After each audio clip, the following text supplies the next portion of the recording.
How's it going, y'all? Titan Smash MTG, and today we're back with some more MTG action. Today, it's Giants, baby. We're talking about Giants this whole video.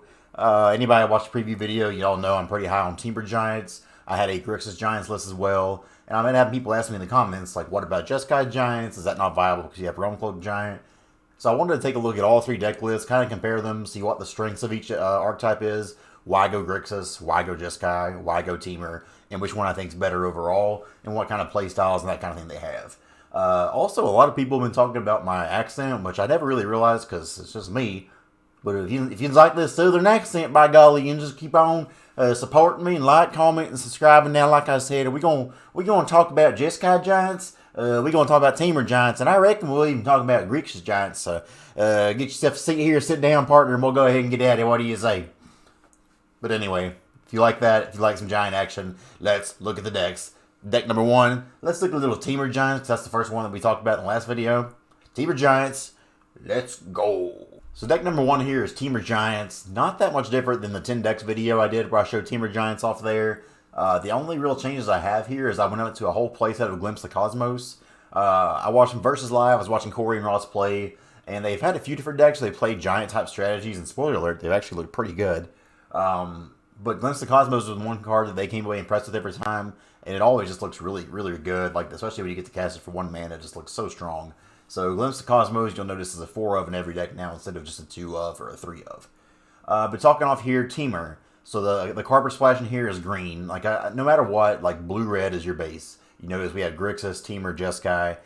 The third color is always a splash color. So for here, let's talk more so about the cards for splash, and then we'll talk about why we go this route.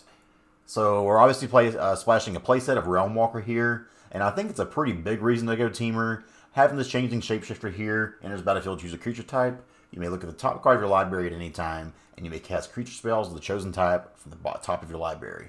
So having a Course of Krufix kind of thing here, getting a cast cards off the top of it is really nice. Any kind of giant spell that you see on the top there, we get to cast it. Now that doesn't mean you can cast your sagas or anything like that, but we play enough creatures in the deck where you're going to have reliably, a decent amount of giants on the top there. So say if we have a Calamity Bearer, we're about to go to combat, we can throw that Calamity Bearer down. All of a sudden, all of our giants, including the Realm Walker, because it's a giant, getting that double damage. So for one reason we're playing is that, just to be able to hit that and get just a more consistent churn through the deck a little bit faster than either of these other two kind of things can have.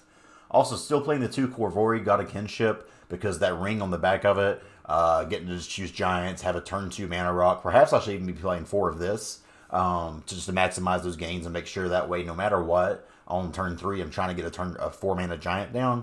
I can see the way of doing that. The only downside of that is I don't love the front side of this card, so I don't want to be getting too heavy into this. So I'm still playing as a 2 of. It's one of those things that's great if we have it, and I would prefer to play that on 2 more than anything. But if not, we still get to hold up Stomp, we still get to have Fire Prophecy, we still get to have Invasion, Glimpse. There's a lot of things we can do on 2 mana here.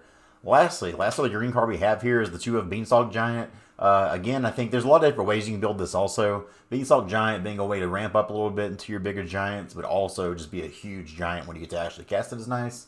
And this is just with my build here. There's also a lot of bigger builds you could go, and if you're going to be a bigger build, Temur is the way to do that, because you can have the Temur Ultimatum kind of thing. You can be running Cultivate. When I was watching the Versus Live series, I think Ross is playing Migration Pass, Cultivate, Beanstalk Giant. They were just like a full-on Temur ramp deck, like an Ultimatum deck, but instead of having your usual payoffs, they had giants instead.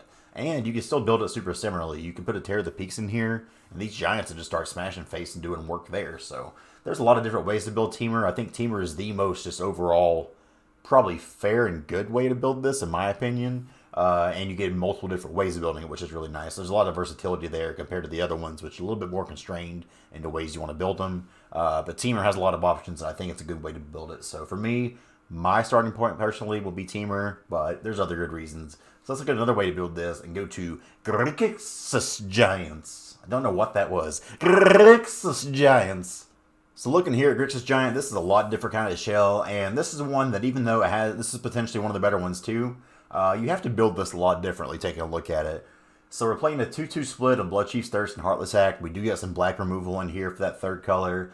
So we're still playing our Stomps, but Bloodchief's Thirst and Heartless Act, those can kill a lot more things than Fire Prophecy can. So obviously another reason to be in black, if you know that little red-black giant here, this is Kroxa, Titan of Death's Hunger. 2 mana, 6/6, no big deal. Obviously, anybody's played with Grixis know you do have to work for it a little bit, but it kind of gives you an assurance that the other decks don't have, where say if you get board wiped, somebody harasses your board, and now you have all these kind of things in the graveyard, well, you just fed your Grixis some more food to bring that back, make them discard a card, make them lose some life potentially. Grixis is just the gift that keeps on giving, hard card to answer with, hard card to deal with.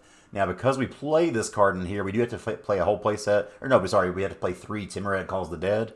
But I don't think that's bad in here anyways. Like, obviously, you're still just making zombies off of this, and that part's kind of annoying.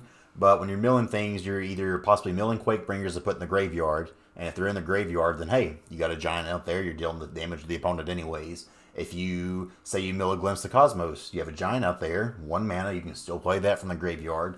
So even though Temur Calls the Dead looks like kind of a non-bow with giants, it actually has quite a few ways of working really well there, which is cool. So we play 3 of that, a way to feed our Kroxa, a way to feed our Glimpse, a way to get Quakebringer online and doing damage in the graveyard while you do your other giant shenanigans. There's actually a lot of cool stuff you can do with this too. Otherwise, not really playing too many black things, but again, best of 3, which is how I usually play anyways. Black's going to have some great sideboard options too.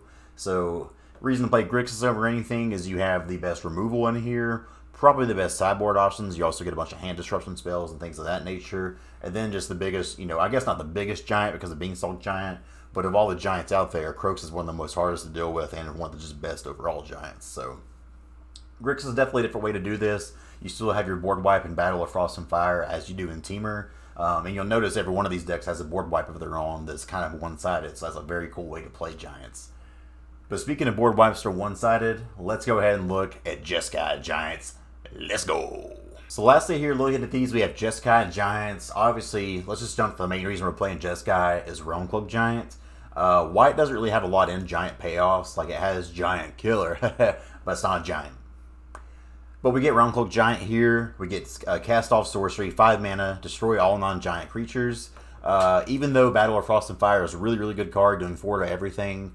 Lovestruck Beast gets to dodge this. Elder Gargoyle gets to dodge this. Any of the bigger creatures in the format can still dodge that. Whereas Realmcloak Giant can just kind of hits them all. Now, obviously, it still misses on Bonecrusher Giant on the other side. But at that point, you're probably in a lot better spot than they are anyways, and you can live with that. White gives you access to things like Glass Casket, and we're playing 2 of Elspeth Conquers Death in here. I feel like these are kind of just flex spots, and there's different ways to build these. So I took out the Battle of Frost and Fire. I figure Realmcloak Giants is kind of doing that thing for us anyways. We don't need to have additional copies of that. So just wanted another big payoff card that's in white, and ECD kind of seems to be the way to do that. Getting rid of a big permanent on the other end is nice. Kind of taxing them just to kind of make sure, say if they have a board wrap or whatever, you're taxing them so it's a little bit harder for them to cast that and answer with your threats. And then in the end, if you need to get a creature back from the graveyard, if they wiped you by that time or remove your giants, you have plenty of ways to get these on the battlefield, put a counter on there, and just make your giants a little bit more tough, hard to deal with, close that clock up a little bit. Now, you'll see I'm randomly playing 2 of the Royal Scions. I don't really have much of a reason for this. It's just we're playing 4 Glimpse and 4 Invasion. We're playing 2 Agar. I just didn't want. I know I could play things like Crystalline Giant, but I just don't think that card is a super great card. And I didn't know what else to do. I kind of thought about Rally the Ranks to give all my giants +1/+1, but that's more for go wild synergies and token kind of decks. That's not just us. But Royal Scions, like one thing you'll notice about giants is a lot of them just doesn't have trample. So with Royal Scions getting to come down here, it can help us find our Elspeth Conquers Death. It can help us find our Realmcloak Giant if we need that, or if we need to just plus up, give these things +2/+0, First Strike and Trample. These things to start doing a lot of damage. The First Strike and Trample works well with Agar, doing that excess damage, draw a card. So there's different ways to do this. Obviously, you could throw the Royal Scions and Temur as well. I just feel like it fits better in this Jeskai show a little bit. As far as sideboard card here, like I said, they're very specific, but they are really good. Glass Casket is just the house against a lot of decks. You really want ECD against some things. Any kind of enchantment destruction kind of things and things of that nature, which with Sagas being a big thing here, could be something you want to have in your sideboard. White just typically has to have a lot of colors like that deal damage to that kind of stuff. That didn't make any sense. But as far as just enchantment hate in general, white seems to have a lot of answers for that fit that really well. So again, I think to me, white's the worst color of this, and Jeskai is like the 3rd out of 3 deck kind of thing here. Obviously, Realmcloak Giant's a very good card, but I just don't think that's enough of a payoff to want to go Jeskai compared to what Grixis, compared to what Temur can do. So in my book, Temur Top tier here, it gets first place because it just has the best overall suite of cards. It has multiple ways to build it in a really good and proactive way, and you still just cast your big giants to do your things with the most consistent way possible. Grixis, if you need a lot of removal, maybe you want to build this in a more kind of controlling-ish way, but still have your big giant finishers. Grixis seems like a fantastic option, probably the best sideboard cards there. But sometimes, like, hey, you got those Realm Cloak Giants and you just want to use them. I don't blame you for going Jeskai. I don't think it's a terrible way to go, but to me, it's just kind of the worst of the three.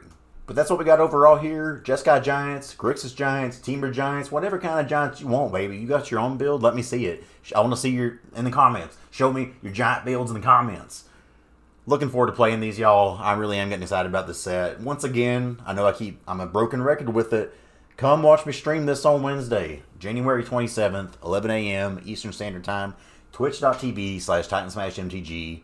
We will be playing some Giants. We'll be playing some Boros. We'll be playing some Snow Gods. We'll be playing a little bit of everything. I'm looking forward to this set. I hope y'all are too. Let's go in the chat. Thank y'all for support. Love y'all. Let's go. Skidoo-doo-doo-doo!